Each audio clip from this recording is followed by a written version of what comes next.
Hey there, this is John from Heroes and Legends, and today Wizards of the Coast gave us an amazing holiday present by revealing 22 out of the 24 Aether Revolt Inventions. So today we're going to look at all 22 of these cards. I'll give you some brief thoughts on each one. Now my assumption is the last two are probably either cards from Aether Revolt, kind of like the Gearhulk, so they just don't want to reveal quite yet, or else they maybe are reprints but have some flavor text that gives away a plot point or something like that. So I guess we'll know soon enough. Quickly before we get started though, if you check out the description below, you'll see some links to our Amazon affiliate store where you can pick up all sorts of magic items, and a small percentage will come back to help support the channel. You'll also see some links to Patreon down there, and that's another way to help support us do what we do. So thank you in advance for looking at those, and without any further ado, let's get into the cards. We're going to start off with Arcbound Ravager. Now, this is a key modern card, a huge piece of the Affinity archetype.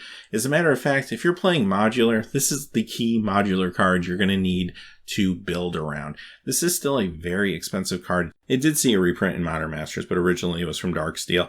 And regardless of which type you go for, the card is still going to run you about $35, $40. Very expensive card. Artwork on all of these, again, is amazing. You'll notice there's a darker tone this time around, which makes sense because I think Aether Revolt in general is going to have a darker tone in comparison to Kaladesh. So the art here is incredible. You're going to notice that as a theme as we go through all of these. Black Vice. Now, this is a card that was recently unbanned in Legacy, and there have been some folks playing this in Legacy. This is one of the original cards. Again, this isn't going to break the bank if you try to get one of the originals. You can get a revised version for like $1 or something like that. But it is cool that some of the original Alpha Beta Unlimited cards get some love now and then, so it's really nice to see this as an inclusion. Chalice of the Void. Here's a card that's restricted in Vintage, so it's that powerful. Now, it is restricted in Vintage because Wizards does want you to have the opportunity to play with your Moxes and not have to worry about a lot of these hitting the battlefield. But nevertheless, it's still a very powerful card, and actually one of the more expensive cards you're going to see on the list here today. If you want to get a Mirrodin version of this, it's going to run you about $40, $45. Defense Grid, another classic card, and this one maybe not as expensive as some of the others that we've seen. I mean, you can pick up 8th edition version of this for probably about $5 or less at this point. But again, beautiful art. I do think it's a cool inclusion. Duplicant. This is fantastic for cubes. I always like this card in cubes because you do have those colors that are not going to be as efficient with pinpoint removal. And if you have this as a potential draft option in there, it can bring up the power level of some of those decks and keep them equal with some of the other colors. So I think this is an awesome inclusion for those cube players out there for sure. Engineered Explosives. Now, this is the most expensive card currently on the list if you were to go out and buy one of these today in their original versions. But this card is a powerhouse sideboard card in Modern. As a matter of fact, pretty much every Modern deck, it feels like, is running these in the sideboard. Not that long ago, this was like a $10 card. It saw a reprint in Modern Masters even, and it was just kind of hanging in the $10, $15 mark. But recently this card exploded. As a matter of fact, if you want a 5th Dan or Modern Masters version of this card, it's going to run you about $50, $60 at this point. It desperately needs a true reprint. Hopefully we'll see it in Modern Masters 2017. But if you're looking for a tricked out, exciting version for your Modern sideboard, here's another option for you. Ensnaring Bridge, another classic Magic card. This does see play in Modern. Of course, it was reprinted in 8th edition, making it Modern legal. And even if you want one of the reprinted versions, they're still going to run you about $35, $40. This card's not cheap. And again, if you want to trick out your Modern deck a little bit, here's another option for you. Extraplanar Lens. This is one of those cards that kind of just creeped up in value slowly over time. Not super expensive necessarily, but if you want a Mirrodin version of this, it's going to run you about $10, $15. Next, we have Grindstone. This is maybe one of my personal favorites on the list. Now, the Kaladesh, we got Painter's Servant. This time around, we're getting the second half of the combo with Grindstone.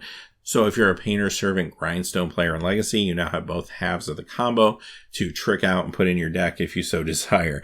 Also, too, could you imagine opening a Painter Servant and a Grindstone like in a sealed event or something like that? I mean, the odds, of course, would be very, very much against you of that happening. But if it ever did happen, that would be incredible. Next, we have Meekstone. Again, not a super expensive card. Probably only run you like $5 for a revised copy.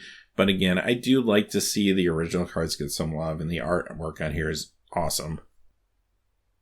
And that brings us to Oblivion Stone. So this is a key part of Tron decks in Modern. As a matter of fact, this is another one of those cards that probably could use a legit reprint. The Mirrodin version of this card, yeah, it's going to still run you about $20, even up to $25 at times. So this is a fantastic inclusion with some incredible art. I really like what they did with the art in this one. Next we have Ornithopter, and this one's an interesting one. On one hand, yes, Ornithopter, you can pick it up for pennies. Why would you necessarily need it included as a masterpiece?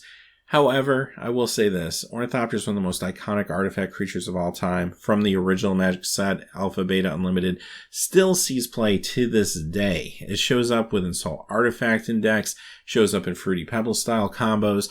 So there's a purpose for this card, even here in 2016, going into 2017, all these years later. So I think this is a really awesome include. Financially, yes, this isn't meaning a whole lot. However, players that play this card, they hold it near and dear to their heart. So I think it's a really, really awesome inclusion in the long run.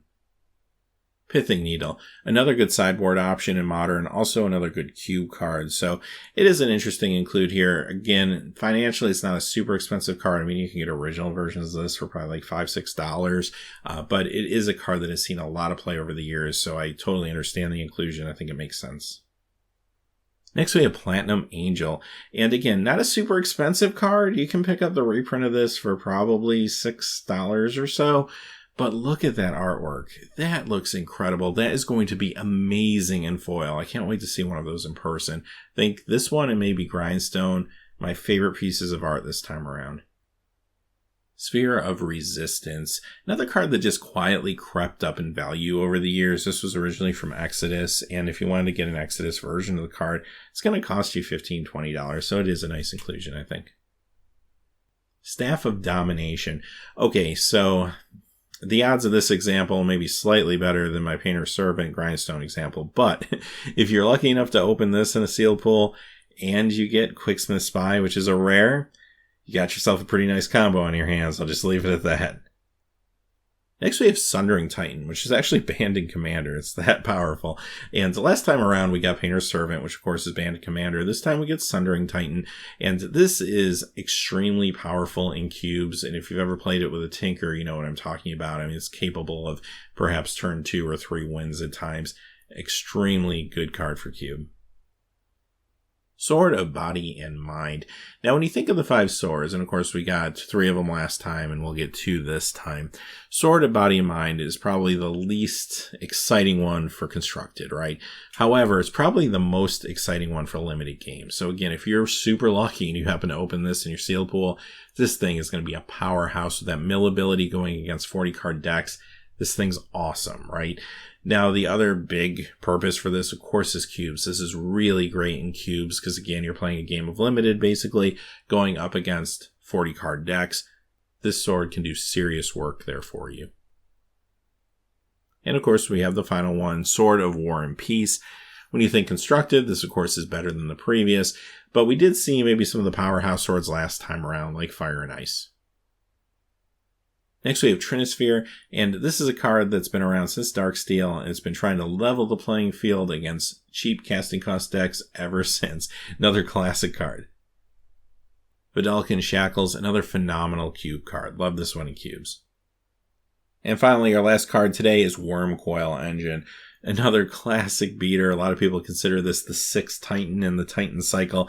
And this is just a card that's hard to deal with. Phenomenal in all types of decks. Love this in cubes too. But you get yourself a 6/6 with Death Touch and Lifelink for 6. And oh, by the way, when it dies, it splits into 2 tokens. 2 3/3s, 1 with Death Touch, 1 with Lifelink. It's just so hard to deal with. It's protection against board sweeps. Maybe one of my favorite artifact creatures of all time. And having said that, those are the cards for today. So pretty amazing stuff. Like I said at the top of the show, we are still missing 2 of the Inventions. I'm assuming they're probably new cards, but I guess we'll know soon enough. Let me know in the comments below your thoughts on their selections, on all of these inventions, or anyone in particular that you're excited about. Or maybe they missed something now that we've seen all of them but 2. Is there a card that you feel like should have been included and wasn't? Or just let me know your thoughts in general about them. I'd love to hear it. So until next time, I hope everybody has a tremendous holiday wherever you are, and have a great day.